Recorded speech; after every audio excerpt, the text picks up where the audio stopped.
Okay guys, you have a fairly powerful reading going on here. So I think for you, February is going to be the beginning of perhaps a whole lot of change coming in for your year.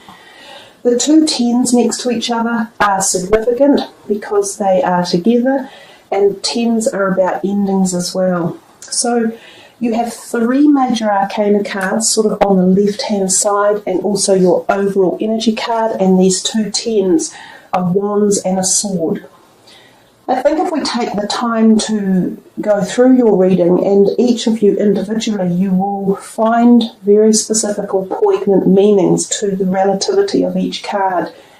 When we get the major arcanas, we know they're powerful, but each person will receive the messages and the instigation to create their new journey at their own personal level. So bear in mind these are generic readings for the astrological signs, and this is your reading, but personal readings are more in depth. So anyhow, let's start with the Ten of Wands.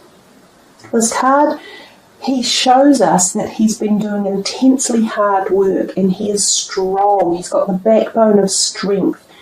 His determination and hard work over a project, over a period of time, and possibly the number 10 is representative here, is coming to an end, and it's been worthwhile. He has garnished upon or gathered upon his way lots of knowledge and input and ideas and structures, and also people and energy, and he is moving to the last stages of his project with this finality and success as a final goal.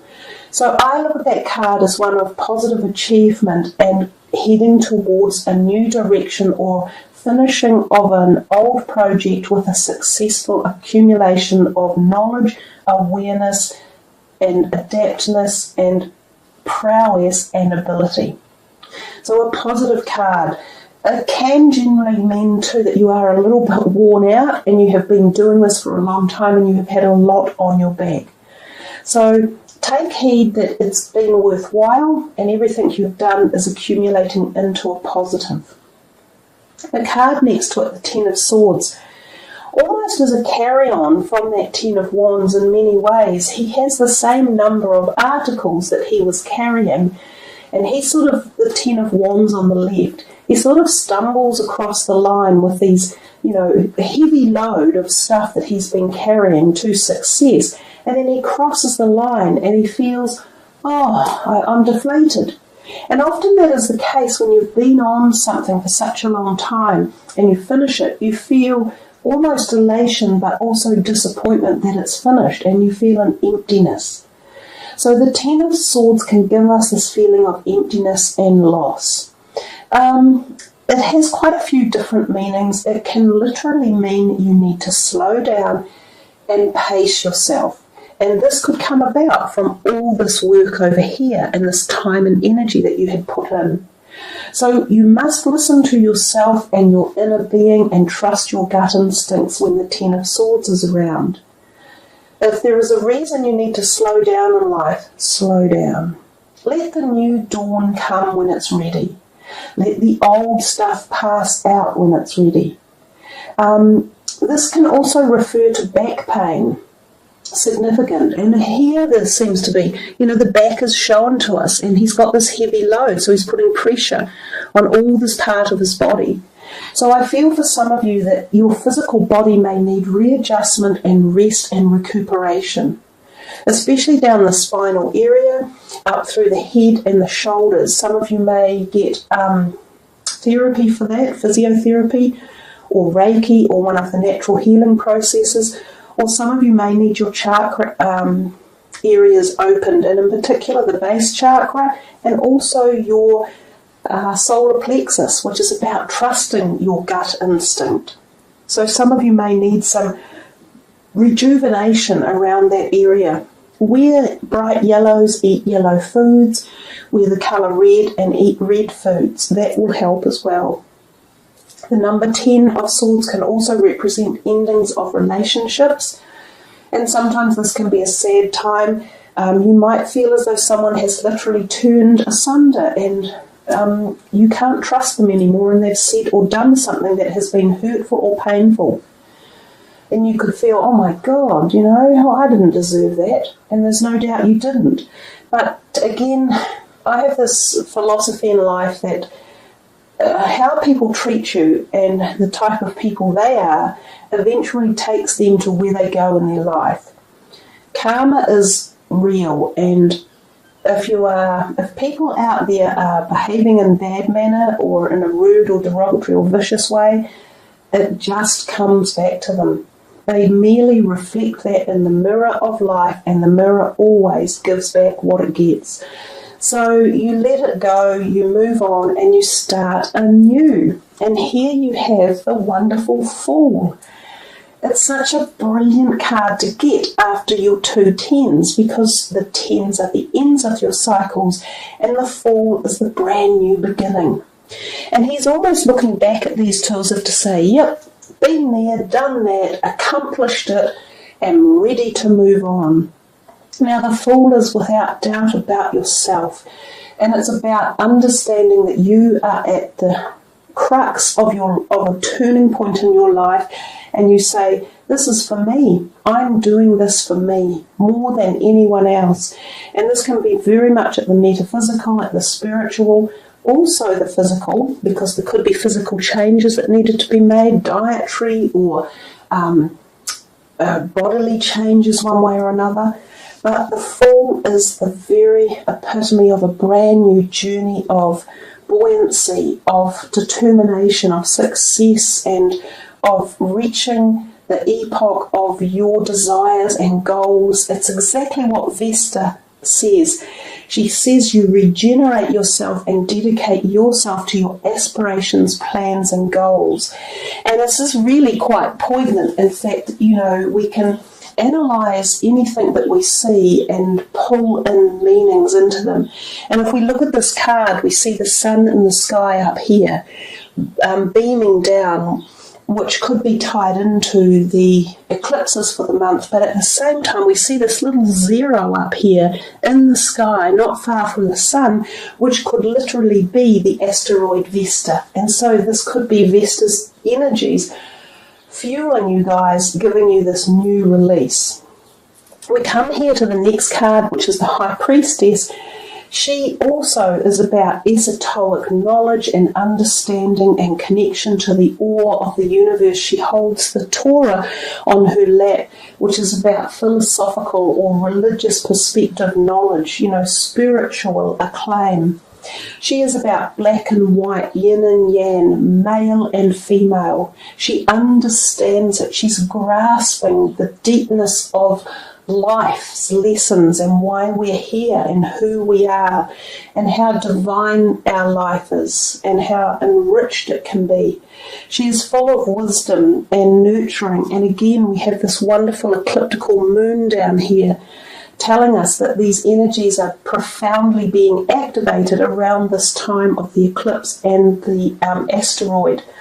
So you are being awakened, you are being prepared for something divinely orchestrated for you, about you, which is why we're here in the first place.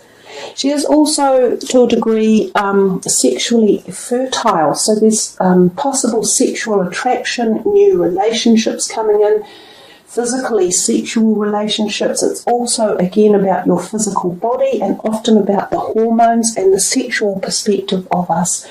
So for some of you, there could be a tie-in somewhere here about maybe past issues you have had around your sexuality or relationships that deal with that, and maybe these are being reawakened or readjusted, or you are learning to have more faith in yourself and be true and honest to yourself. As I said in the beginning, this seemed to be a really deep reading, and I think the cards that have come out are showing us just how deep it could be with each individual. The High Priestess, she is a lovely card. She is also about trusting your intuition, your psychic abilities, the connection to the afterlife and the spiritual realm as well. So some of you may feel incredibly close to that realm. You may be dream activated. You may experience astral traveling, astral plane work, and things like that. This is a really neat reading to be able to pass along to you guys. It's a true pleasure to be able to provide insight into the activation, I think, that is coming your way. So we come here to the overall energy card and we see Judgment. You know, Judgment is a powerful card in the deck, and a lot of people don't like it that much, but I think it is a card of awakening and awareness. It seems possibly a bit apocalyptic in the degree of change. We see these people floating on the sea, and they all look a bit, oh my God, we're here and we have to go on this journey, there's no stopping us.